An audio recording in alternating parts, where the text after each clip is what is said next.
Now listen carefully and answer questions 1 to 7. Hi, we've been looking over your listing of apartments for rent and we have a few questions about a couple of the apartments. Can you help us? Sure. Yep, this is our most recent listing. What would you like to know? Well, we were first wondering about the house on 3rd Street. We can see that it is furnished and rents for $135 a week, but can you tell us how many bedrooms it has? Let's see. In addition to the den, it has 3 bedrooms. The rental on 3rd Street has 3 bedrooms. So in the example, 3 bedrooms has been written down in the number of rooms column for 19 3rd Street. Now we shall begin. You should answer the questions as you listen, because you will not hear the recording a second time. Listen carefully and answer questions 1 to 6. Hi, we've been looking over your listing of apartments for rent and we have a few questions about a couple of the apartments. Can you help us? Sure. Yep, this is our most recent listing. What would you like to know? Well, we were first wondering about the house on 3rd Street. We can see that it is furnished and rents for $135 a week, but can you tell us how many bedrooms it has? Let's see. In addition to the den, it has 3 bedrooms. What about the one on Route 9N? It looks like it's big with a library and a deck, but it doesn't say how much it costs or anything else about it. Oh yes, Mrs. Gaylor's apartment. That one is actually only a 10-month rental and it is going for $156 per week. It's quite a nice place. She only rents for 10 months each year because of horse racing season. Then her relatives all come to stay, so tenants have to move out. It's a little bit inconvenient, but past tenants have really enjoyed their stay there. Oh, well, we need it for a full year. I guess that one is out. How about the rental on Browen Drive? How many rooms does that one have? As it says on the list, it has 2 bedrooms and a private kitchen and bath. But it's actually a very small place. That's why it's a bit cheaper. Oh. Well then, what about the one that has 3 large rooms? Who is renting that property? That one is a good deal. Mr. John Smith is renting it. But he's quite eccentric and he has a strict rule about no pets. How about cats? Nope, absolutely no pets. Well then, how about this studio apartment rented by Mr. Bo Jensen? How is that one? That ad is actually a bit deceptive. The studio apartment is the whole upper floor of an older house. It's actually very large and, at $45 a week, quite affordable. And it's near campus. I think I'd like to check that one out. Do you have a telephone number that we can call? It's not on the list? Oh, it isn't. Here it is. You should ring area code 518 and then 543-7790. Thanks. I think I'll call on that one first. Your friend decides that he would like to talk to Mr. Bo Jensen.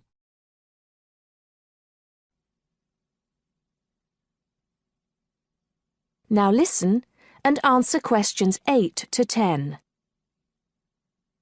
Hello? 1512, Route 9. Yes, is this Mr. Jensen? Yes, it is. Can I help you? Yeah, we're studying here at university and we came across the rental information for the studio apartment that you are renting. Is it still available? Yes, of course. I actually just placed the ad and you're the first person to call. Is there anything you'd like to know about it? Yes, actually there is. As students, we are on the internet a lot, and we heard that some homes in the area have high-speed connections. What type of connection do you have there now? Oh, that's an interesting first question. But I guess I have heard that too. But we just have a phone line here. Nothing fancy. I think you can have a cable line installed, but it's just a phone line for now. Okay, well maybe we can do that. What type of heating does the apartment have? Now there's a more traditional question. We have oil heat here. It's an older house. That tends to be a little more expensive during the winter, right? Yeah, But there's nothing to do about it. It would cost too much for me to put in a gas heater. What else would you like to know about the apartment? Well, we heard it was quite big. Is it furnished? Actually, yes. I should have put that in the ad. It has an old couch and a couple chairs, a dining table, refrigerator, stove, and even a dishwasher. Does it have any beds? Yep, it has 2. That sounds great. When is the apartment available? You can have it tomorrow night if you want. I just have to clean up a couple things before you get here. Do you want to come over and see it first? No, it sounds fine to us. I actually know the street too, so I know the area. We'll take it. Now, listen carefully and answer questions 11 to 17. Hello, Paragliders Paradise. How can I help you? Oh, hi. I'm interested in doing a course in paragliding. Which course are you interested in? Well, I'm not sure. What's available? Well, we've got the introductory course, which lasts for 2 days. Okay. Or there's the 4-day beginner's course, which is what most people do first. I'd tend to recommend that one. And there's also the elementary pilot course, which takes 5 to 6 days depending on conditions. We might try the beginner's course. What sort of prices are we looking at? The introductory is $190. The beginner's course, which is probably what you'd be looking at, is $320. No, sorry, $330. It's just gone up. And the pilot course is $430. Right. And you also have to become a member of our club so that you're insured. That'll cost you $12 a day. Everyone has to take out insurance, you see. Does that cover me if I break a leg? No, I'm afraid not. It's only third party and covers you against damage to other people or their belongings, but not theft or injury. You would need to take out your own personal accident insurance. I see. And what's the best way to get to your place? By public transport, or could we come by bike? We're pretty keen cyclists. It's difficult by public transport, though there is a bus from Newcastle. Most people get here by car, though, 'cause we're a little off the beaten track. But you could ride here, okay? I'll send you a map. Just let me take down a few details. What's your name? Maria Gentle. And your address, Maria? Well, I'm a student staying with a family in Newcastle. So it's care of... Care of Mr. and Mrs. McDonald. like the hamburgers. Yes, exactly. McDonald. The post office box address is probably best. It's P.O. Box 676, Newcastle. Is there a fax number there? Because I could fax you the information. Yes, actually there is. It's 0249, that's for Newcastle, and then 775431. Okay, now if you decide to do one of our courses, you'll need to book in advance and to pay when you book. How would you be paying? By credit card, if that's okay. Do you take Visa? Yes, fine. We take all major cards, including Visa. Okay then. Thanks very much.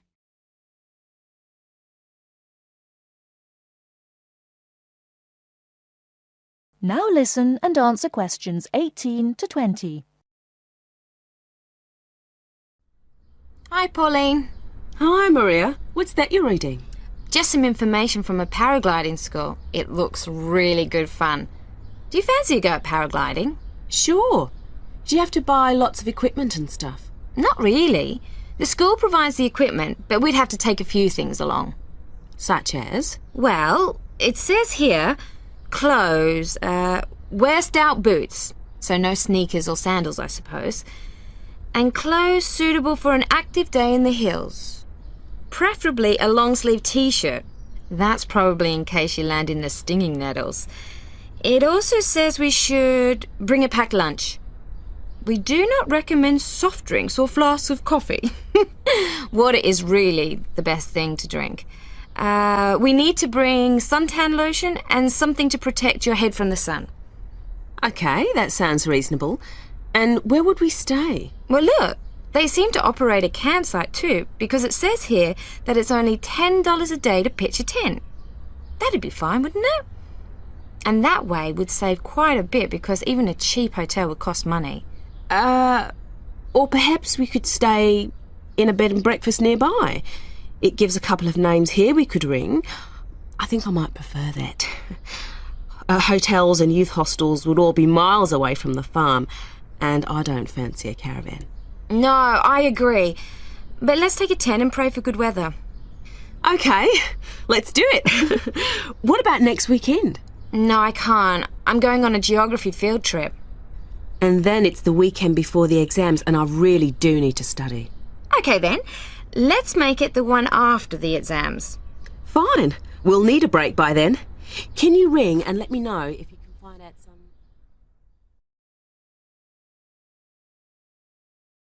Now listen to the tape and answer questions 21 to 26. Today I'm here with Professor Nittick, who is our new university president. He has been a professor for 20 years and teaches many of the best classes on campus. I know many of you have had him as a teacher and know of his brilliance. Good morning, Professor Nittick. Thank you for stopping by the student station. Thank you for having me here. It is always great to get to meet many of the students who are involved with our school. I haven't been here since 2 years ago. Yes, I remember at that time you were still teaching every semester. 2 years later, you're only teaching every once in a while. But it seems like you are still always busy. The administration world is just as busy as the teaching world for you. How do you stay in touch with the university, even with the change in your everyday duties? I try to stay in touch with what is popular with the university students. I usually spend time with as many students as I can. They usually give me insight into what the new concerns and beliefs are for the new generation. On top of that, I try to be as youthful as I can. I consider myself to be youthful, at least for my age. So I always have a good time and try to stay young. I try my best to not just be a teacher, but also participate in university life. Interesting. So are you still doing lots of academic work, or are you mostly concentrating on administrative affairs? Well, I mostly do administrative affairs now. But that doesn't mean that I still don't have a very deep interest in academic matters.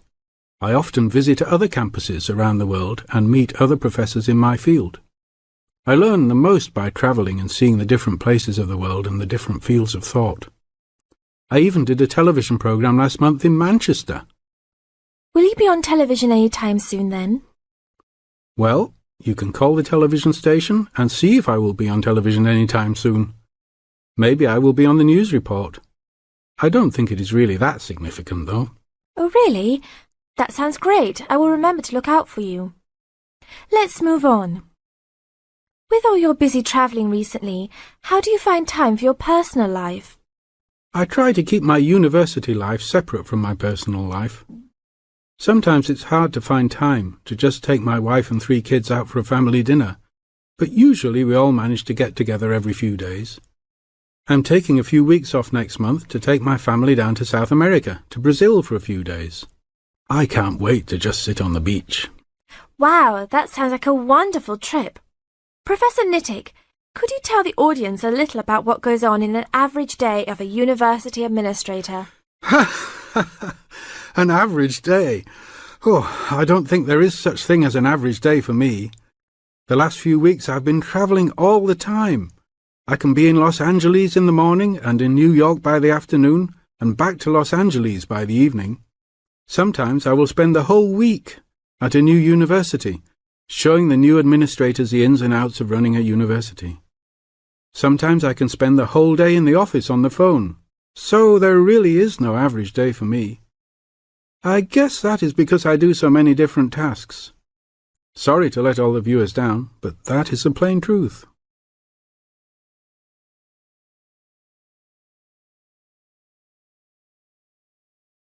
Now listen carefully and answer questions 31 to 40.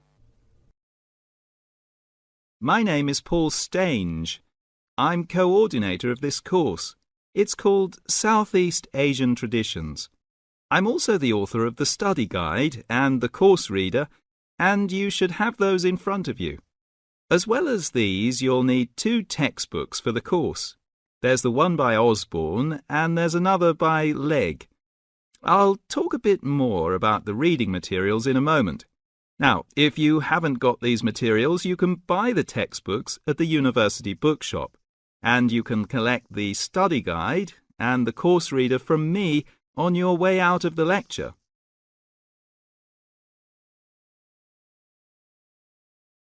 The purpose of this lecture is simply orientation. What I'm going to do is introduce myself, talk you through the course, and give you some additional advice, apart from what's contained in the study guide, on dealing with the various assignments for the course. First of all, the materials. You'll find the 2 textbooks very clear, and they give a good basic coverage of the history of the region. Most of the reading materials in the reader are fairly easy-going, but I have to warn you that 2 of them are quite difficult. These are the readings by Smale and Bender, and of these 2, the one by Bender is perhaps the more challenging. But don't let that put you off, because understanding these 2 readings is important to help you develop a clearer understanding of the cultures. In other words, they'll help you acquire greater sensitivity to the differences between the various cultures in the region.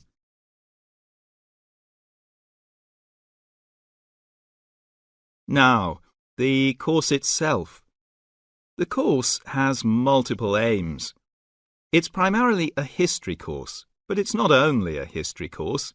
It is, in most respects, a cultural history course focusing on Southeast Asia. Nevertheless, the course is, as you'll see from the materials, an introduction to the Southeast Asian Studies component of the Asian Studies program.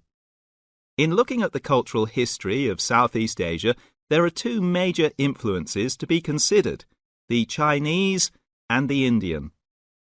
It's important not to forget the extensive influence that these 2 countries have had in the region.